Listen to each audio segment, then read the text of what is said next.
بسم اللہ الرحمن الرحیم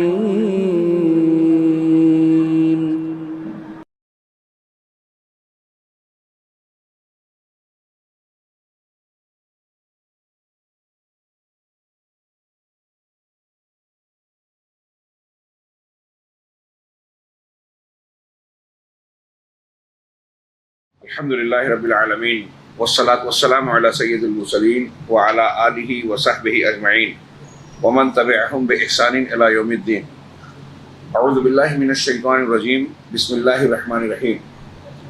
ان اللہ یأمر بالعدل والإحسان وإیتاء ذی القربى وینہی عن الفحشاء والمنکر والبغی یعظکم لعلکم تذکرون. محترم حاضرین، ہمارے سامنے آج سورۃ النحل ہے. یہ مکی صورت ہے جو 128 آیتوں پر مشتمل ہے. اس کا ایک نام النحل ہے. نحل شہد کی مکھیوں کو کہتے ہیں. اس سورہ مبارکہ میں شہد کی مکھیوں اور ان کے چھتا بنانے، گھر بنانے کا، پھر شہد بنانے کا تذکرہ رب العالمین نے بطور انعام و نعمت کے کیا ہے. اور اگر ایک انسان غور کرے تو شہد کی مکھی میں یہ صلاحیت، یہ کام بڑی باریکی سے کرنے کا ہنر نظر آتا ہے.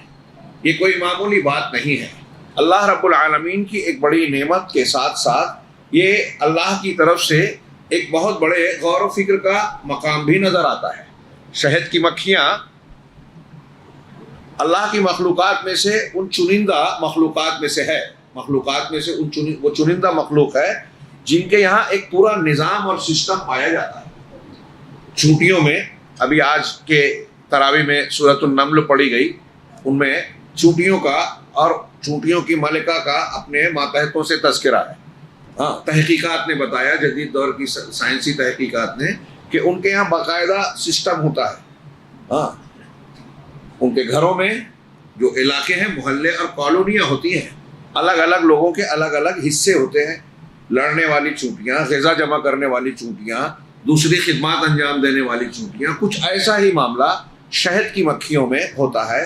اور ان میں بھی ایک ملکہ ہوتی ہے جس کی لوگ سماعت کرتے ہیں، دوسری شہد کی مکھیاں، اور پھر ان میں کچھ رس چوس کے آتی ہیں اور شہد بناتی ہیں. اللہ تبارک و تعالیٰ نے اس سورہ مبارکہ میں ذکر کیا ہے کہ ہم نے شہد کی مکھیوں کو ایسا حکم دیا، اور پھر اس کے پیٹ سے مختلف رنگوں کے شہد نکلتے ہیں، مادہ نکلتا ہے جو لوگوں کے لیے بہت ہی مفید ہے. فیہ شفاء للناس، اس میں لوگوں کے لیے شفا ہے.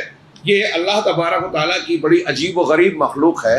اس میں انسان غور کرے تو بڑے دروس اور سبق ملتے ہیں. اللہ رب العالمین نے اپنے انعام کے طور پر اس کو ذکر کیا کہ اس میں، اس شہد کی مکھی میں اللہ نے کیسے کیسے اسرار پوشیدہ رکھے ہیں. میں نے خود ایک مرتبہ کسی چینل پہ شہد کی مکھیوں سے متعلق ایک ڈاکٹر کے ریسرچ ورک کا کچھ حصہ سنا تھا، شاید ڈسکوری چینل پر.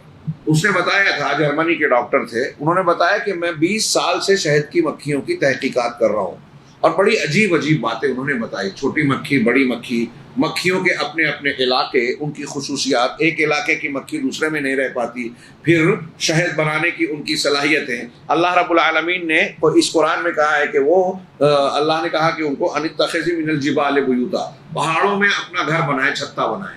پھر اس کے بعد درختوں کا تذکرہ کیا ہے. پھر اس کے بعد جو ہے وہ جو ٹٹیاں بناتے ہیں، چھپر وغیرہ، جو بیل وغیرہ بناتے ہیں، ان میں علامہ ابن قیم نے لکھا ہے کہ قرآن نے جس ترتیب سے ذکر کیا ہے، آپ اگر غور کریں گے، مشاہدہ کریں گے تو معلوم ہوگا کہ سب سے زیادہ ان مقامات پہ شہد کی مکھیاں گھر بناتی ہیں جس کا سب سے پہلے ذکر ہے، یعنی پہاڑوں پہ، پھر درختوں میں، پھر اس کے بعد اس سے کم گھروں اور ٹٹیوں میں بناتی ہیں مختلف مقامات پر. اب آپ دوسرے، یہ تین ہی جگہوں پر بناتی ہیں.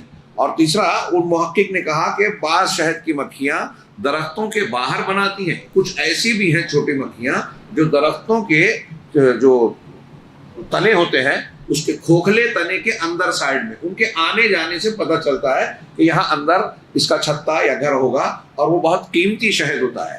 یہ ساری باتیں بتانے کے بعد بھی وہ ڈاکٹر کہتے ہیں کہ یہ سب جاننے کے بعد میں اس بات کا اعتراف کرتا ہوں کہ شہد کی مکھی سے متعلق جو کچھ پچھلے 20 سالوں میں نے ریسرچ کیا، تحقیق کی، وہ میری معلومات میں بہت ہی کم چیز آئی ہے، ابھی بہت کچھ جاننا باقی ہے۔ اللہ رب العالمین کے اس کائنات میں اسرار کا یہی عالم ہے۔ سائنس اور ٹیکنالوجی کا جو معاملہ ہے، اگر آپ غور کریں تو دیکھیں کہ دنیا میں جتنی بھی چیزیں ہیں جو معلومات حاصل کی ہے، وہ ایک بوند ہے، ایک قطرہ ہے، اور اس کے مقابل جو نہیں سیکھا نہیں جانا وہ ایک سمندر ہے۔ پہلے بھی یہی تھا، ابھی کل تذکرہ نکلا کہ بعض چیزیں آج کا ترقی یافتہ انسان جاننے کا دعویٰ کرتا ہے، ہم اور آپ یہ سمجھتے ہیں کہ ماضی کے لوگ بہت ہی جہالت میں، نادانی میں، لا علمی میں تھے، لیکن ماضی کے افراد میں تاریخی اعتبار سے ہم دیکھتے ہیں کہ ان کے پاس بہت سارے نسخے تھے، بہت ساری ٹیکنالوجی تھی، عمارتیں، قلعے بنانے کے ایسے ایسے ہنر تھے جو آج کے لوگوں کے پاس نہیں ہیں۔ تو ایک تو یہ ہے، اور دوسرے اگر پہلے اور آج کے ان سارے لوگوں کی معلومات کو اکٹھا بھی کر لیا جائے تو دنیا کے سلسلے میں ہم یہی کہہ سکتے ہیں کہ اللہ رب العالمین نے جو کچھ کائنات میں بنایا ہے، پیدا کیا ہے، ان مخلوقات میں بھی جتنی چیزیں ہیں اس کے متعلق انسان کا علم جو ہے بہت ہی ناقص، بہت ہی ادھورا، چند % ہے۔ کچھ مادوں کے کچھ خواص، ساری سائنسی تحقیقات کے بعد یہ بالکل دعوے سے کہا جا سکتا ہے کہ انسان نے اب تک کچھ مادوں کے کچھ خواص معلوم کیے ہیں۔ ریڈر ڈائجسٹ میں ایک لمبا چوڑا مضمون سمندری چیزوں کے بارے میں جو شائع ہوا، اور انہوں نے کہا کہ اب تک سمندر کی خزانوں اور سمندر کے راز اور اسرار کے بارے میں انسان نے جتنی بھی تحقیقات کی ہیں وہ زیادہ سے زیادہ 5% معلوم ہوا۔ 5% بھی آدمی اس وقت کہہ پائے گا جب 100% معلوم ہے کہ یہ اتنا ہے، اور حساب کر کے یہ 5% بنتا ہے۔ یہ ایک اندازہ ہے، 5% سے زیادہ انسان کو پتہ نہیں ہے۔ ہمارے اپنے جسم کے اندر ایک PhD کرنے والے طالب نے مجھ کو بتایا تھا کئی سال پہلے کہ انسانی خون میں پروٹین کی، جسم میں جو پروٹین کی قسمیں ہیں تقریباً 2 لاکھ ہے، جس میں سے اب تک انسانوں کو کچھ پروٹینز کی کچھ کام اور ان کے فنکشنز کا علم ہو سکا ہے۔ ابھی بہت سارے پروٹینز کے وجود، ان کی خصوصیات، ان کے فنکشنز اور ان کے بارے میں تفصیلات کا علم نہیں ہے۔ یہ انسان کا علم ہے، اور صبح قیامت تک یہی حال ہوگا کہ کچھ مادوں کے کچھ خواص معلوم ہوں گے۔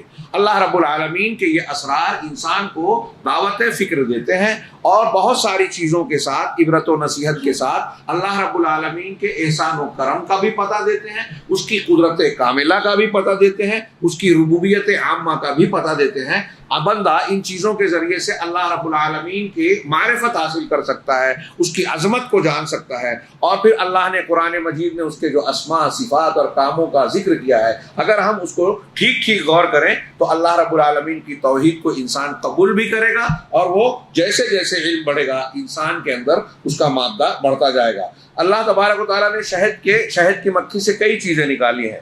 شہد خود شہد ہے، ہاں، اور وہ جو اس کے چھاتے اور اس کا جو مادہ ہوتا ہے جس کو دانے کہتے ہیں، اور اس کے اندر جو شگوفے ہوتے ہیں، ہم جب صاف کرتے ہیں تو اس میں سے موم نکلتا ہے۔ اور آپ دیکھیے کہ قدرت کی کوئی بھی چیز، یہاں تک کہ جو فضلہ کہلاتا ہے، وہ بھی بیکار نہیں ہے چیز نکمی۔ کوئی زمانے میں انسان نے کوئی بھی چیز سائنسی اعتبار سے بنائی تو اس نے مصیبت مول لے لی۔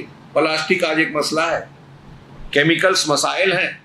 پلاسٹک کی ری پروسیسنگ کرتے ہوئے جب اسے جلایا جاتا ہے تو زہریلی جو ہے گیس نکلتی ہے جو ضائع نہیں ہوتی، اور پیڑ پودے میں بھی جذب ہوتی ہے، انسان کی سانسوں میں بھی جاتی ہے، جانوروں کو بھی متاثر کرتی ہے، اور ہوا میں اس کے اجزاء رہتے ہیں جس سے اوزون کو نقصان پہنچ رہا ہے مختلف گیسز کی وجہ سے۔ انسان کی پیدا بنائی ہوئی چیزیں ایسی ہیں، اور اللہ رب العالمین نے جو کچھ بنایا، ہمارا پیشاب پاخانہ بھی مضر نہیں ہے، فائدہ مند ہے، زمین میں کھاد کے کام آتا ہے، کچھ کیڑے مکوڑے ایسے ہیں جن کی غذا کے کام آتا ہے، اور ایسے بہت سارے فائدے۔ تو اسی طرح شہد کی مکھی کو دیکھیے، شہد ہے، اس کا اپنا بنایا ہوا گھر ہے، اس کے جو دیگر چیزیں ہیں، اور اس کے شہد سے صاف کیے جانے کے وقت جو موم ہوتا ہے وہ دواؤں میں استعمال ہوتا ہے، اور بہت سارے اس کے کام ہیں جو جانکار لوگ جانتے ہیں۔ اسی لیے اللہ تبارک و تعالیٰ نے گویا اس شہد کی مکھی کا خاص ذکر کرتے ہوئے اس سورہ کا نام سورہ النحل رکھا۔ اسی طرح اس سورہ کا ایک دوسرا نام ہے سورۃ النعم، نعمت سے اس کی جمع نعم، یعنی نعمتوں کے ذکر کرنے والی سورت، اس لیے کہ اللہ تبارک و تعالیٰ نے اس سورہ مبارکہ میں اپنی مخلوقات پر جو نعمتیں کی ہیں ان میں سے بہت ساری مخلوقات کا تذکرہ کیا ہے اور دعوت عبرت دی ہے۔ اس صورت میں اگر ان نعمتوں پر غور کرے انسان اور اس کا علم حاصل کرے، اور سورہ مبارکہ میں جس انداز میں اس کا ذکر کیا ہے آپ اور ہم پڑھیں، تو اس صورت کا مرکزی موضوع بھی کھل کر سامنے آتا ہے کہ اسے پڑھ کر ایک بندے کے ایک انسان کے اندر ذہن و دماغ میں اللہ کی ربوبیت کا نقش مضبوط ہوتا ہے اور اس کی الوہیت ثابت ہوتی ہے، یعنی اللہ کی توحید ربوبیت اور توحید الوہیت کا وہ اعتراف کرے گا اور اسے قبول کرے گا، ایمان لائے گا۔ یہی اس کا مرکزی مضمون بھی ہے۔ اس صورت کے بعض موضوعات کا تذکرہ ہم کریں کہ اس میں اللہ تبارک و تعالیٰ نے جو نعمتیں بندوں پر کی ہیں دنیاوی اعتبار سے اور اخروی اعتبار سے، ان نعمتوں کا اچھا خاصا حصہ ذکر کیا ہے، جن میں سورت کی شروعات ہوتے ہی اللہ رب العالمین نے دوسری آیت میں کہا يُنَزِّلُ الْمَلَائِكَةَ بِالرُّوحِ مِنْ أَمْرِهِ عَلَى مَن يَشَاءُ مِنْ عِبَادِهِ۔ آگے سورہ مبارکہ میں اللہ رب العالمین نے کفار و مشرکین سے متعلق بہت سے انتہائی اہم مضمون، میں دیکھتا رہا بار بار کہ آج کس آیت کے، اس میں کئی ایسی آیتیں ہیں جس پر دل چاہتا ہے کہ تفصیلی گفتگو کی جائے۔ قرآن اللہ کا کلام ہے، ہر ایک میں معانی اور مطالب کا ایک سمندر سمٹا ہوا ہے، لیکن کچھ چیزیں ہماری سمجھ میں آتی ہے تو ہم کو لگتا ہے کہ یہ زیادہ اہم ہے کیونکہ وہ ہماری سمجھ میں آ گئی، جبکہ سب اہم ہے۔ اور اس میں ایسی کئی آیتیں ہیں جس پر تفصیلی گفتگو کرنے کا دل ہوتا ہے مگر موقع نہیں ہے۔ ہم چند آیتوں اور مضامین کا سرسری اور مختصر ذکر کر رہے ہیں۔ تو پہلی چیز یہ کہ بہت سی نعمتوں کا اس میں تذکرہ ہے، لیکن ان ساری نعمتوں میں سب سے پہلے جس نعمت کا ذکر کیا ہے وہ وحی کا۔ اللہ نے فرمایا کہ اللہ ينزل الملائکۃ بالروح، اللہ فرشتوں کو روح کے ساتھ یعنی وحی کے ساتھ نازل کرتا ہے، اتارتا ہے، من امرہ، اپنے حکم سے، علی من یشاء من عبادہ، اپنے بندوں میں سے جسے چاہتا ہے اس پر، ان انذروا انہ لا الہ الا انا فاتقوا، اور یہ وحی دے کر انہیں کیا حکم دیتا ہے کہ تم لوگوں کو ڈراؤ۔ انبیاء کرام ڈراتے بھی تھے اور بشارت بھی دیتے تھے، کہیں کہیں کئی مقامات پر مبشرین منذرین کہا گیا، کہیں نذیر بشیر دونوں کہا رسول کو، لیکن اکثر مقامات پر انذار کا ذکر زیادہ ہے، ڈرانے والی بات۔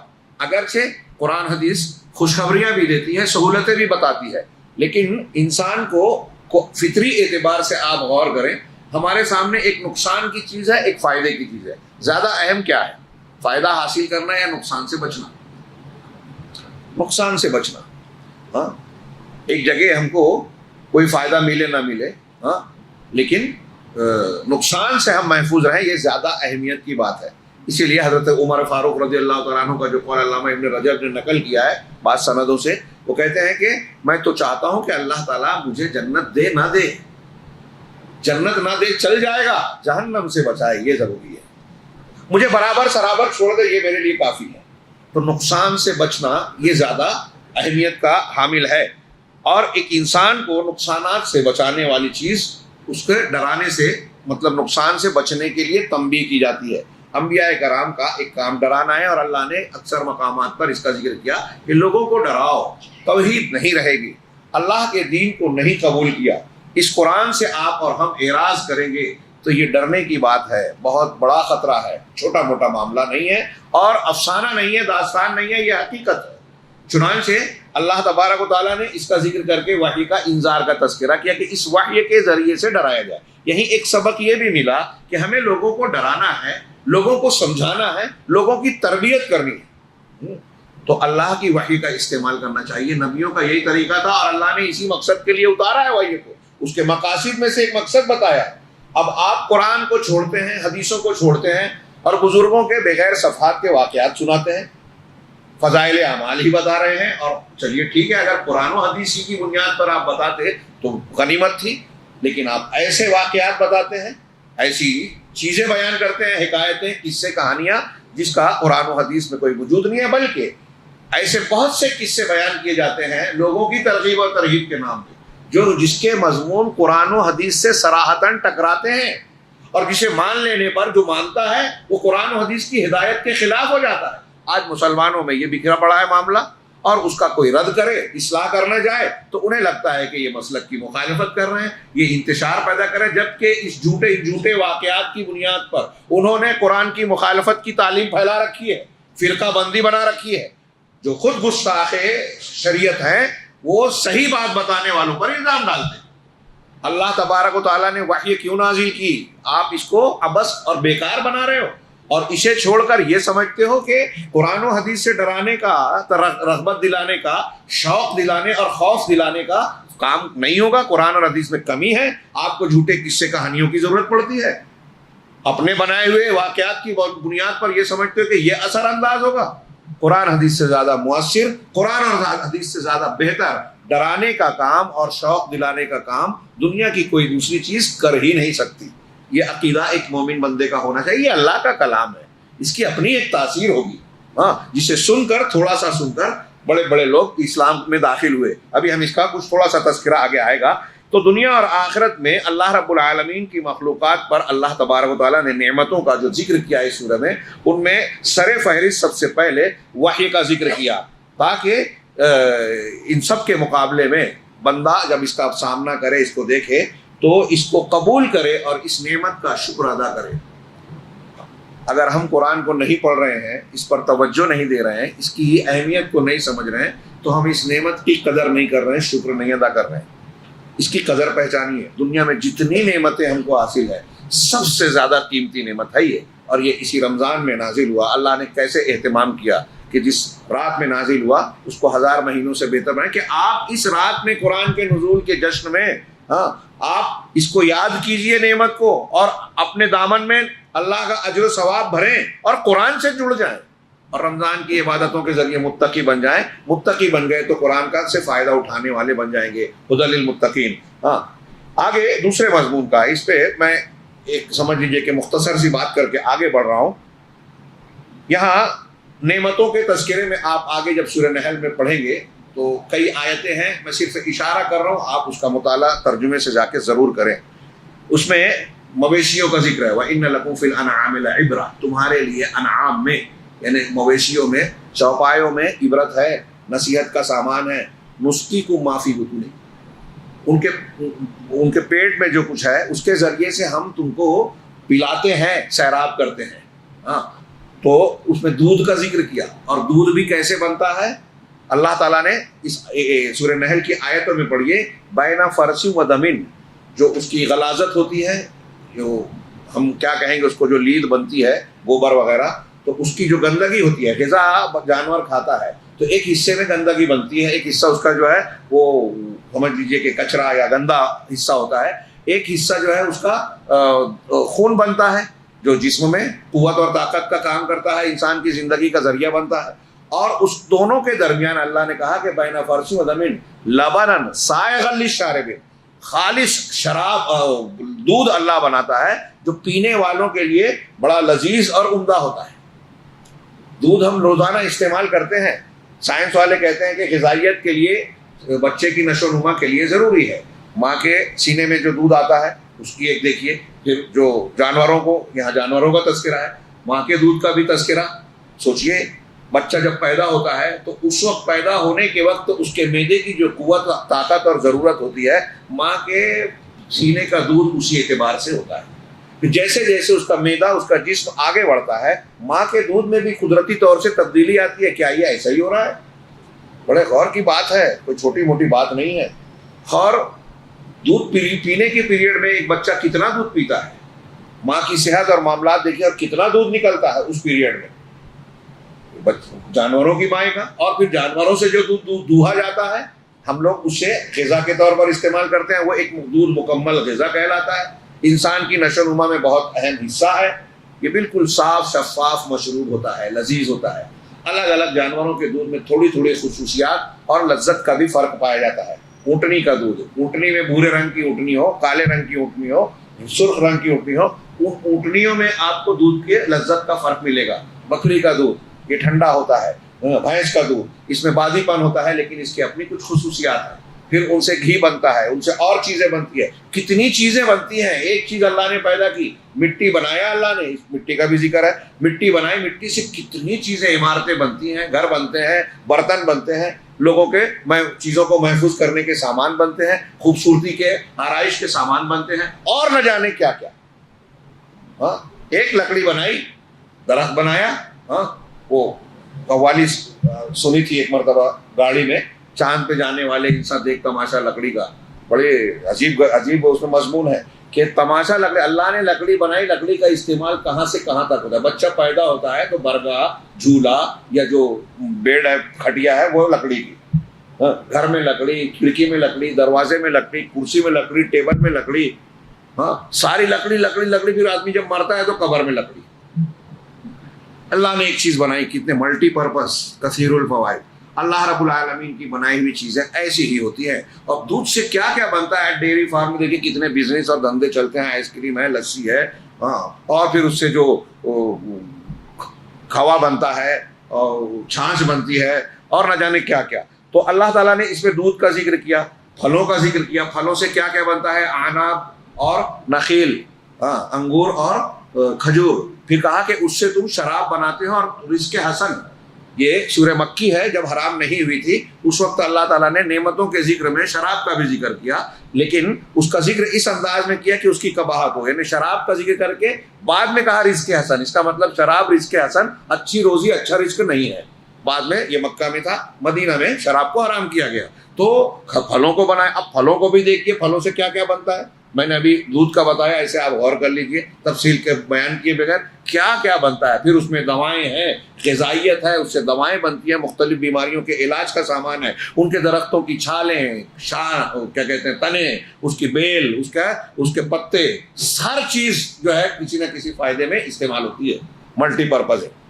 اللہ تبارک و تعالیٰ نے ان کا دودھ کا ذکر کیا، پھلوں کا ذکر کیا، رزق کا ذکر کیا، بیویوں کا ذکر کیا، سمندر کے جانوروں کا، اور یہ ذکر کیا کہ اس سے تم جو ہے زیور کی چیزیں نکالتے ہو. سمندر سے لحم طری یعنی تازہ گوشت ملتا ہے، اس کا تذکرہ کیا کہ یہ بھی اللہ رب العالمین نے انتظام کیا. اگر کوئی سمندر کے سفر پہ ہے تو سفر کرتے کرتے خشکی پہ نہیں ہے، کھیتی باڑی وہاں نہیں ہے، لیکن وہاں پانی میں اس کو اپنی غذا مل جائے گی، ہاں، اپنے گزار اور بسر کا سامان مل جائے گا. اللہ رب العالمین نے اس طرح غذائیں اور غذائیت کی چیزیں کائنات کے ہر حصے میں بکھیر رکھی ہے. آپ ریگستان میں رہتے ہیں اور معلومات ہے تو ریگستان میں بھی اللہ تبارک و تعالیٰ کی جانب سے آپ کو دسترخوان مل جائے گا، مطلب کھانے کا انتظام مل جائے گا.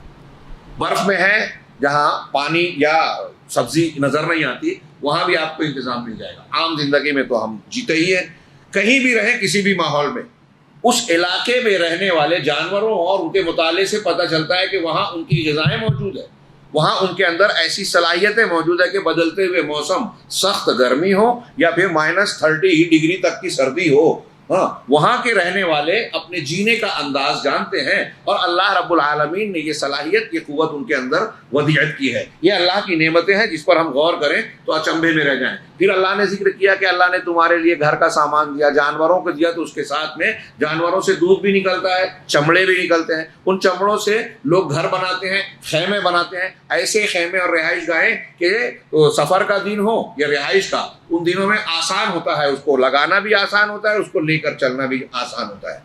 پھر بیوی بچے دیے، اس سے تمہارے بیٹے، پوتے، پوتیاں، بیٹیاں، نواسے، نواسیاں، یہ سلسلہ چلتا ہے، تمہاری نسلیں چلتی ہے. یہ اللہ رب العالمین کی نعمتوں کا بڑا زبردست ذکر ہے. تفصیل و بعض النعم، اللہ تعالیٰ نے بعض نعمتوں کی تفصیل بیان کی تاکہ ان کو جانا جائے اور یہ علم حاصل ہو کہ اللہ تبارک و تعالیٰ مخلوق سے کتنا قریب ہے، ہماری ضرورتوں کو کتنی دقیق انداز میں جانتا ہے. وہی خالق ہے، وہ مخلوق کو باریک بینی سے جانتا ہے اور ان کے سارے معاملات کو محبت اور نرمی کے ساتھ ان کے انجام دے رہا ہے. اس کی رحمت ہمارے ساتھ ساتھ ہماری ضرورتوں کو پورا کر رہی ہے. ایسے رب کو کیوں فراموش کرنا، ناشکری کرنا، اس کو بھول جانا، اس کی کتاب اور اس کے حکم کو فراموش کر دینا، یہ تو انتہائی ناشکری کی بات ہے. آپ کو کوئی اگر آپ کے ساتھ احسان کرتا ہے تو فطرت آپ کی کہتی ہے کہ آپ اس کا احسان مانیں. کچھ نہیں کر سکتے تو کم سے کم شکریہ ادا کریں زبانی طور سے. اللہ رب العالمین کی یہ نعمتیں جو شب و روز ہر سانس ہم استعمال کر رہے ہیں اور اس کو بھول جائیں، اس کا حکم نہ مانیں، یہ بہت بڑی بے وفائی ہے. تیسرا مضمون، یہ متعدد آیتوں کے مضمون کو میں نے بہت ہی اختصار سے اشارتاً ذکر کیا. اسی طرح اس سورہ مبارکہ میں اللہ تبارک و تعالیٰ نے ان لوگوں کو جو نعمتوں کو دیکھنے کے باوجود اللہ کی دلیلوں، اس کی ربوبیت و الوہیت کی شان کو دیکھ کر، دلیلوں کو جان کر بھی نہیں مانتے، قبول نہیں کرتے، ایمان نہیں لاتے. تو جو آخرت پر، اللہ پر ایمان نہیں رکھتے، دلائل کیا جانے کے باوجود کیوں نہیں لاتے، اس میں ان کے انکار کی وجہ بتائی ہے آیت نمبر 22 میں. اللہ نے فرمایا کہ الہکم الہ واحد، تمہارا معبود تو ایک ہی معبود ہے. فالذین لا یؤمنون بالآخرۃ قلوبہم منکرہ وہم مستکبرون، جو لوگ آخرت پر ایمان نہیں رکھتے حقیقت میں ان کے دل انکار کرنے والے ہیں، انکار میں مبتلا ہیں، اور اس حال میں کہ وہ استکبار کرتے ہیں، اکڑ میں ہیں، اپنے آپ کو بڑا سمجھتے ہیں. یہ استکبار آپ دیکھیں گے کہ عام طور سے انبیاء کے واقعات میں قوموں نے جب نبیوں کی بات کو، ان کی دلیلوں کو، یہاں تک کہ کھلے کھلے معجزات کو دیکھ کر جان کر بھی قبول نہیں کیا حق کو، اللہ رب العالمین نے ان سے کہا اب کہ استکبروا. ابھی موسیٰ اور فرعون کا واقعہ ہم نے سنا آج، اس میں بھی کہا کہ وہ لوگ استکبار کرتے تھے، ساری دلیلیں دے جان جانے کے بعد. وَجَحَدُوا بِهَا وَاسْتَيْقَنَتْهَا أَنفُسُهُمْ ظُلْمًا وَعُلُوًّا، یہ آج ہم نے سورہ شعراء کی آیت میں سنا، اور اس سے پہلے والی صورت میں بھی اللہ رب العالمین نے ان کے استکبار کا ذکر کیا کہ یہ فرعونیوں کے بارے میں جو آج کی آیت پڑھی گئی ہے اس میں ایک آیت کہ انہوں نے ان نشانیوں کا، دلیلوں کا انکار کیا. وَجَحَدُوا بِهَا وَاسْتَيْقَنَتْهَا أَنفُسُهُمْ، حالانکہ ان کے دلوں کو اس کا یقین تھا کہ یہ حق ہے، سچ ہے، اللہ کی طرف سے ہے، قرآن کہہ رہا ہے یہ، یعنی دل مان رہا تھا کہ یہ سچی بات ہے، تو پھر بھی کیوں انکار کیا؟ ظلم و علوا، ظلم کرتے ہوئے، اور علو یعنی یہی برتری اور تکبر کی بنیاد پر. ابلیس نے اللہ کا حکم نہیں مانا تھا، وہاں بھی اللہ نے وجہ بتائی، ابا واستکبر، تکبر کیا. یہ استکبار، گھمنڈ، تکبر، اپنے آپ کو بڑا سمجھنا، ہمارے یہاں جو بولتے ہیں نا کہ میں اس کی بات مانوں گا. ہاں، عام طور سے ہم دیکھیے بہت سے لوگ ایسے ہوتے ہیں کہ میں کے دیوانے ہوتے ہیں، کوئی بھی موضوع پر بات کیجئے، ادھر ادھر سے جانے کے بعد آتے ہیں میں پر. بہت بڑی بیماری ہے، اللہ سے پناہ مانگنی چاہیے اور خود بھی چوکنا اور ہوشیار رہنا چاہیے. یہ بہت ہی خطرناک بیماری ہے، میں کا عنوان. ڈر جانا چاہیے، میں نہیں کرنا چاہیے. ہاں، انانیت، عجب، خود پسندی، یہ انسان کو تکبر میں لے جاتی ہے اور چھوٹی سے لے کر بڑی بڑی برائیاں کراتی ہے. میں نے ابلیس کی بات بتائی، فرعون کی بات بتائی، اور حضرت علامہ ابن تیمیہ نے کہا کہ ہم میں سے ہر شخص کے اندر ابلیسیت اور فرعونیت کا مادہ موجود ہے. بہت غور سے، ہم میں سے ہر شخص میں کچھ نہ کچھ ابلیسیت اور فرعونیت ہے. اب جس کو جتنی طاقت ملتی ہے اور محروم توفیق ہوتا ہے، وہ اس اعتبار سے اپنی ابلیسیت اور فرعونیت کا مظاہرہ کرتا ہے. جب بندہ کہتا ہے میں میری بات مانو، میری نہیں سنے گا، میں بول رہا ہوں، تو وہ ابلیس کی طرح یا فرعون کی طرح بول رہا ہے میں رب اعلیٰ ہوں. فلاں پیر صاحب کی مت سنو، میری سنو. پیر میں بھی جھگڑا ہے. علامہ ابن تیمیہ نے لکھا، علامہ کہتے ہیں کہ اگر ابلیسیت اور فرعونیت ہمارے اندر نہیں ہوتی تو اللہ تعالیٰ ان کے واقعے کو، ان کی شخصیت اور ان کے واقعات کو ہمارے لیے بیان ہی نہیں کرتا. قرآن میں بیان کیا کیوں؟ سبق کے لیے نا. تو کیوں ہم کو سبق دے رہا ہے؟ مطلب یہ کہ اس کے اندر، ان کے اندر جو مادہ تھا وہ ہمارے اندر بھی ہے. ہم کو اپنے آپ کو ان کو دیکھ کر بچانا چاہیے اس روش سے. تو جو برائی کا مادہ ان میں تھا ہمارے اندر بھی ہے. ہمارا اللہ تعالیٰ جو امتحان لے رہا ہے اس فرعونیت، ابلیسیت اور استکبار کے مادے کو دبا کر تواضع اختیار کر کے اللہ تعالیٰ کے سامنے جھک جانا، اس کے حکم کے سامنے سر جھکا دینا، یہ ہے بندگی. چنانچہ اللہ تعالیٰ نے وجہ بتائی کہ جو لوگ انکار کی روش اختیار کرتے ہیں، میں نے کہا بڑے سے لے کے چھوٹا. مسلم شریف کی ایک حدیث کی طرف اشارہ کروں کہ حضرت سلمہ بن اکوع کہتے ہیں کہ اللہ کے نبی صلی اللہ علیہ وسلم کے ساتھ ایک شخص کھانے بیٹھا، اس نے الٹے ہاتھ سے بائیں ہاتھ سے کھانا شروع کیا. بظاہر کتنی چھوٹی سی بات ہے. آپ نے کہا کہ کل بیمینک، اپنے داہنے ہاتھ سے کھاؤ. تو اس نے کہا لستطعت، میری طاقت نہیں ہے. آپ نے اسے بد دعا دے دی کہ لستطعت.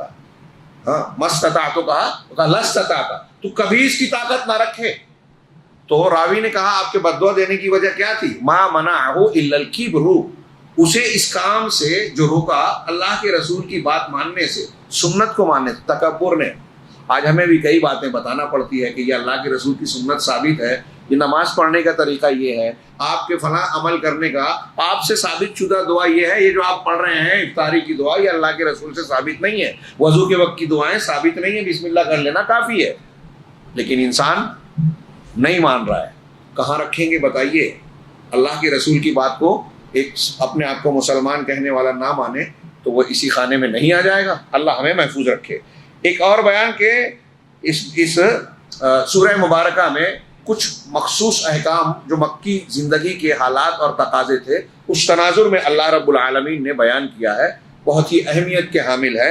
اس میں توحید کا حکم کہ وَلَقَدْ بَعَثْنَا فِي كُلِّ أُمَّةٍ رَسُولًا أَنِ اعْبُدُوا اللَّهَ وَاجْتَنِبُوا الطَّاغُوتَ. میں کہہ رہا تھا نا کہ کچھ آیتیں ہیں جس پر گفتگو کا دل ہو رہا ہے لیکن موقع نہیں ہے. تو یہ ایک آیت کہ ہم نے ہر امت میں رسول بھیجا، مطلب ہر قوم میں رسول آیا، اس آیت سے پتہ چلا. اور ہر رسول کی رسالت پیغام کیا تھا؟ ان اعبدوا اللہ، اللہ کی عبادت کرو، واجتنبوا الطاغوت، اور طاغوت سے بچو. اللہ کے علاوہ جس کی عبادت کی جائے وہ طاغوت، تو اس سے بچو. یہ تعلیم.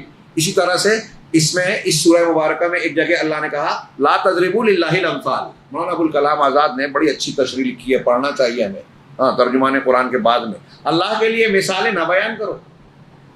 اللہ کے لیے مثالیں. دنیا میں بولتے ہیں نا کہ جیسے بادشاہ کے پاس جانے کے لیے وسیلے کی ضرورت پڑتی ہے، وزیر کی، فلاں کی، ڈھیما کی، یا اس کے پاس جانے کے لیے اس کی. تو کچھ لوگ کہتے ہیں کہ اللہ کے پاس بھی ڈائریکٹ کیسے جائیں گے؟ اللہ نے کہا اللہ کو لوگوں کی طرح، مخلوق کی طرح مت سمجھو. نہ اللہ مخلوق کی طرح ہے، نہ کوئی مخلوق اللہ کی طرح ہے. لیس کمثلہ شیء ولم یکن لہ کفوا احد هل تعلم لہ سمیع. یہ سارے قرآن کے ٹکڑے ہیں، آیتوں کے ٹکڑے ہیں. اس کے جیسا کوئی نہیں ہے، اس کا کوئی کفو نہیں ہے، ہمسر نہیں ہے. کیا تمہیں اللہ کا کوئی ہم نام ملتا ہے؟ اللہ کا کوئی ہم نام یعنی جو اللہ کے ناموں کی اور اس کی صفات کی خصوصیات کا حامل ہے، اللہ کے سوا کوئی نہیں. تو اس کی مثال کیوں دے رہے ہو؟ بادشاہ ہم کو نہیں پہچانتا، میں نے اس سے پہلے اس پر تفصیلی بات کی ہے. اللہ بھی نہیں پہچانتا کیا؟ بادشاہ کو ہمارے بارے میں نہیں معلوم، اللہ کو بھی نہیں معلوم ہے کیا؟ کوئی وسیلہ بیچ میں ڈالتے ہیں بادشاہ کے پاس، تو وسیلہ وزیر بولتا ہے میں اس کو جانتا ہوں، یہ اچھا ہے، ایماندار ہے، محنتی ہے، فلاں فلاں ہنر کا مالک ہے. یہ وزیر بادشاہ کو بتا رہا ہے جو بادشاہ کو نہیں پتا تھا. تو کیا کوئی قبر والا، کوئی پیر، کوئی ولی ہمارا سفارشی اللہ کو یہ بتائے گا ہمارے بارے میں کہ میرے گھر میں بچہ نہیں ہو رہا ہے، میرے گھر میں بیماری ہے، میں مقروض ہوں، میں فلاں ہوں؟ اللہ کو نہیں معلوم ہے، یہ بیچ والے بتائیں گے. تو اللہ کے لیے مثالیں مت دو. اس پر جو گفتگو کی ہے کہ اللہ رب العالمین کی صفات ہیں لیکن اللہ کسی کے جیسا نہیں ہے. دنیا میں ایک بہت بڑی گمراہی جو مسلمانوں میں بھی آئی وہ یہ ہے کہ اللہ رب العالمین کی ذات و صفات کے بارے میں افراط و تفریط کا شکار ہو گئے، گمراہ ہو گئے. بہت اہم ٹاپک ہے یہ، اس پر مستقل دروس ہونے چاہیے کسی کتاب کا. میں چاہوں گا حاضرین سے کہ اپنے بچوں اور خود کو بھی علماء کے ساتھ بیٹھ کر کسی کتاب کا اللہ کے اسماء و صفات سے متعلق درس لے گئے. بڑا شاندار ٹاپک ہے. میں نے اس سے پہلے ایک کال ذکر کیا تھا کہ وہ مسکین ہیں دنیا میں. بعض سلف نے کہا کہ دنیا کے مساکین ہیں وہ لوگ جو دنیا میں آئے اور دنیا کی سب سے لذیذ نعمت کا مزہ چکے بغیر چلے گئے. تو پوچھا کہ سب سے لذیذ نعمت کیا ہے؟ تو کہا اللہ کی معرفت، اس کے اسماء و صفات کا علم، اس کی جانکاری، اور اس کے ذریعے سے اللہ کی انسیت، قربت اختیار کرنا. اس سے زیادہ لذیذ. لیکن یہ ایسی لذت ہے کہ جو چکھے گا اسی کو پتہ چلے گا. لذتیں بیان نہیں ہوتی. سامنے والے کو آپ الفاظ میں بولیں گے تو وہ سمجھ نہیں پائے گا جب تک کہ اس کو چکھے گا نہیں. ایمان کی جو لذت ہے اور یہ جو روحانی لذتیں ہیں، اس کو بھی جو چکھتا ہے وہی سمجھتا ہے. تو اللہ کو مثالوں سے نہ بتاؤ. مولانا آزاد نے ذکر کیا کہ ہندو دھرم میں بھی توحید کو ایک زمانے میں اتنی شدت سے لیا گیا، اسماء و صفات میں گمراہی آئی کہ اللہ کو وہ کہنا، وہ یہ بھی نہیں جائز نہیں ہے، وہ بھی نہیں بولنا چاہیے کیونکہ اس سے تشخص آ جائے گا. ہم دنیا میں کسی انسان کے لیے، آپ کے لیے ہم نے کہتے ہیں وہ کہتے ہیں. تو انسانوں کو جب اللہ کے لیے جب وہ کہیں گے، ان کے یہاں جو بھی پرماتما یا جو بھی کہتے ہوں، مولانا آزاد نے لکھا، اسی مضمون کا حوالہ دے رہا ہوں میں، اور یہ غلط نہیں ہے ان کی تحقیق. کہا وہ کہنا بھی ممنوع تھا کہ تشخص کا شائبہ آ جائے گا اور صفات اللہ کو کسی سے تشبیہ نہیں دینا ہے. اس کی صفات ہی کا انکار کر دیا ٹوٹل، جیسے ہمارے یہاں جہمیہ ہیں اور ان کے موافقین ہیں کچھ لوگ. تو مولانا آزاد نے کہا کہ یہ ان نیچرل بات تھی کہ آپ کہیں کہ اللہ ہے، میرا معبود ہے، تو انسانوں سے کہیں کہ آپ کا خالق و مالک ایک شخصیت ہے، ایک ذات ہے، لیکن وہ کیسا ہے آپ نہیں جانتے. ایسا بھی نہیں ہے، ایسا بھی نہیں ہے، ایسا بھی نہیں ہے. ایسا معتزلہ کے یہاں بولتے ہیں اللہ نہ اوپر ہے، نہ نیچے ہے، نہ دائیں ہے، نہ بائیں ہے، نہ گورا ہے، نہ کالا ہے، نہ کسی اور رنگ کا ہے، نہ خوبصورت ہے، نہ بدصورت ہے، نہ زندہ ہے، نہ مردہ ہے، نہ ایسا ہے، نہ ایسا ہے، نہ ایسا ہے، نہ ایسا. اس کا مطلب اللہ ہے ہی نہیں. آپ یہ کہہ رہے ہو. اگر ہوگا تو صفات ہوگی، یا تو زندہ ہوگا یا مردہ ہوگا، یا تو علیم علم والا ہوگا یا جاہل ہوگا. لیکن ان لوگوں نے کہا ایسا نہیں، ایسا نہیں، ایسا نہیں. اسی کا ذکر کیا کہ جہم ابن صفوان اور جہمیہ نے جو مسلک اختیار کیا، یہ بعض دوسرے مذاہب میں بھی تھا. بدھ مذہب میں بھی گوتم بدھ کے یہاں صفات ہی کا مسئلہ ہے، مولانا آزاد کہتے ہیں. اور یہاں ہندوؤں میں بھی یہ تھا کہ ان کے یہاں صفات کے سلسلے میں سختی اختیار کی گئی، لیکن یہ ان نیچرل تھی. یہ بات غیر فطری بات تھی. فطرت، انسان کی فطرت چاہتی ہے کہ میں جس کی عبادت کر رہا ہوں اس کے بارے میں جانوں، اس کی عظمت کیا ہے، کبریائی کیا ہے، اس کی صفات کیا ہے. اسی لیے قرآن کریم بار بار اللہ کے نام اور اس کی صفات ذکر کرتا ہے. رب العالمین ہے، الرحمن الرحیم ہے، مالک یوم الدین ہے، وہ حی اور قیوم ہے، وہ غفار ہے، وہ ستار ہے، الملک، القدوس، السلام، المومن، المہیمن، العزیز، الجبار، المتکبر. جگہ جگہ کوئی بات آتی ہے اللہ کے ناموں کا ذکر ہوتا ہے. یہ ایسے ہی نہیں ہے، یہ ہماری ضرورت ہے. یہ توحید اور اس جگہ مضمون کا اس سے تعلق ہے کہ اللہ چونکہ ان صفات کا حامل ہے اس لیے وہ ایسا کرتا ہے، اس لیے اس کے یہ احکامات. تو ہندو مذہب میں مولانا آزاد نے کہا کہ جب صفات کا انکار کر دیا گیا اور پبلک ان کے علماء سے، پنڈتوں سے یہ پوچھتی رہی کہ کیسا ہے پرماتما، تو وہ سمجھا نہیں پاتے تھے. تو کہا کہ ٹھیک ہے، تم کو جیسے سمجھ میں آتا ہے ویسے مان لو. تو مولانا آزاد نے کہا کہ انکار صفات کا رد عمل یہ ہوا کہ شرک کی سب سے گھناؤنی شکل یعنی مورتی پوجا ان کے یہاں پیدا ہو گئی. شرک کی سب سے گھناؤنی شکل، یہ غلط روش اختیار کرنے کے نتیجے میں، اللہ کے اسماء و صفات کا انکار کرنے کے نتیجے میں اس کا الٹا رد عمل یہ نکلا کہ مورتی پوجا کی گھناؤنی شکل ان کے یہاں آ گئی. شروع میں یا اصل جو ہندو مذہب سناتن دھرم ہے اس میں مورتی پوجا نہیں تھی، ہاں ان کے یہاں نہیں تھی. اور ویدوں میں آج بھی ان کے اشلوک جو پڑھے جاتے ہیں شادی بیاہ کے وقت اور مختلف موقعوں پر، ان میں آپ پڑھیں گے کہ توحید کے بیانات ہیں، لیکن وہ اس سے منحرف ہو گئے.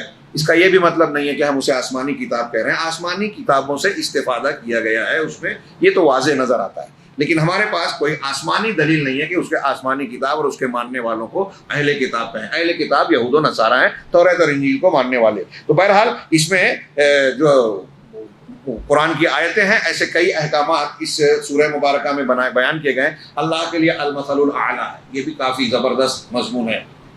لا تضربوا کہ اللہ کے لیے مثل اعلیٰ ہے. انسان حقیر ہے، اس کے اندر خامی ہے، ہر مخلوق میں نقص ہے، اور اللہ کے لیے جو خوبی ہو سکتی ہے وہ سب سے اعلیٰ ہے. اور جب اعلیٰ رہے گی اس کا مطلب اس کے جیسا کوئی نہیں ہے. اگر کوئی اس کے جیسا ہو جائے تو اعلیٰ کہاں رہے گا؟ اعلیٰ یعنی سب سے بلند.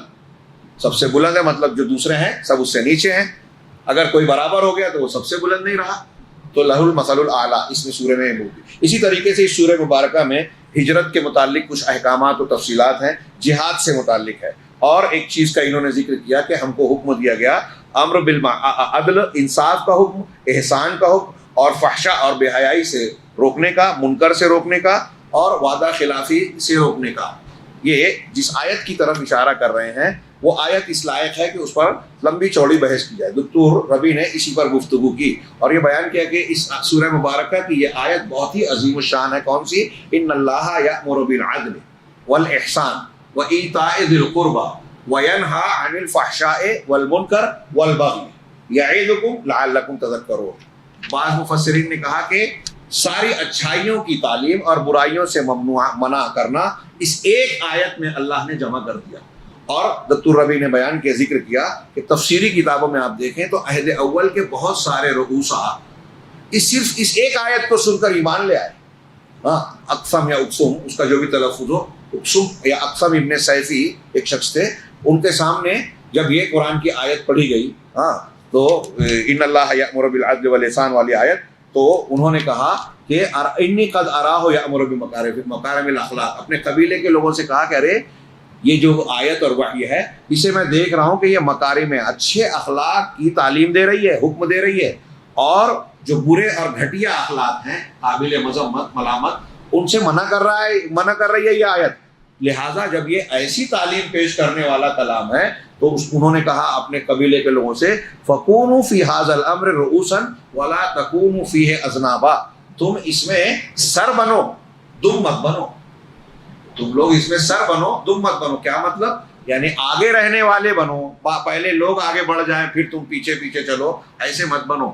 یہ سچا کلام ہے، اچھا کلام ہے، بہتر کلام ہے. عرب اسے پسند کرتے تھے، اچھے اخلاق کو، برے اخلاق کو ناپسند کرتے تھے. اسی طرح حضرت عثمان ابن مظعون رضی اللہ تعالیٰ عنہ ایک بڑے صحابی تھے، ابتدائی دور میں وفات پائے. اللہ کے رسول ان کا بھی اسلام لانے کا واقعہ ذکر کیا ہے کہ انہوں نے نبی کریم صلی اللہ علیہ وسلم سے جب بات کی وہ آپ آئے اور اللہ کے رسول نے کہا کہ تم ابھی بیٹھے ہوئے تھے اور میرے پاس اللہ کا رسول آیا، یعنی فرشتہ آیا.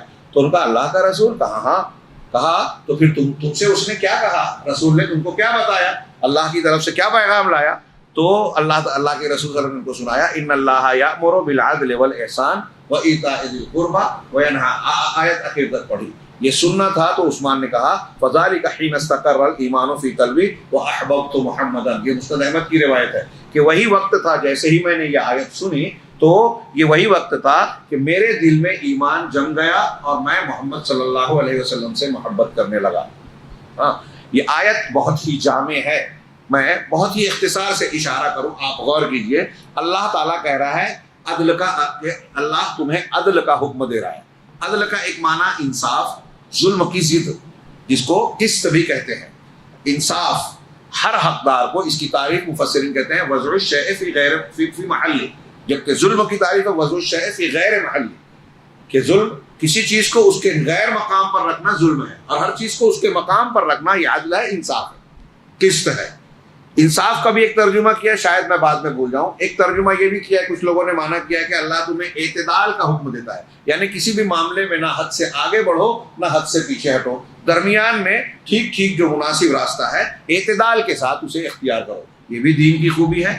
ہر معاملے میں افراط و تفریط گمراہی بنتا ہے، عقیدے میں، عمل میں، عبادت میں، شخصیات میں. اعتدال سے ہٹے گمراہی آ گئی، عقیدہ بگڑ گیا، عمل بگڑ گیا. اسی طریقے سے عدل اب اللہ کے حق سے لے کے چھوٹے چھوٹے معاملات تک دیکھیے، وہ میاں بیوی کا معاملہ ہو، بیوی بچوں کا معاملہ ہو، گھر کا معاملہ ہو، ہر جگہ عدل کی ضرورت ہے. اللہ نے عدل کا بہت مضبوط، اس سے پہلے سورہ نساء کے ضمن میں نے گفتگو کی ہے، عدل کی تاکیدی حکم دیا ہے اور کہا کہ اور یہ مقولہ بھی سنا کہ آسمان اور زمین کا نظام عدل و انصاف سے قائم ہے. جب ہر چیز اس کے مقام پر ہوگی تبھی ٹھیک ٹھیک چلتی ہے. ایک چھوٹی سی مشین میں جو پرزہ جہاں کا ہے اگر وہاں سے ہٹا دیا جائے تو وہ چیز ٹھیک سے نہیں چلتی. ایسے ہی کائنات کا نظام چل رہا ہے. عدل اللہ تبارک و تعالیٰ کے ساتھ یہ ہے کہ اس کو اس کا حق دیا جائے. اس کا حق کسی اور کو اگر دیا گیا، عبادت میں، ربوبیت میں، اسماء و صفات میں، اللہ عالم الغیب و شہادہ ہے، کسی اور کو ویسا مان لیا عالم الغیب، نبی کو، 12 اماموں میں سے 12 کو یا 6 کو یا کسی کو،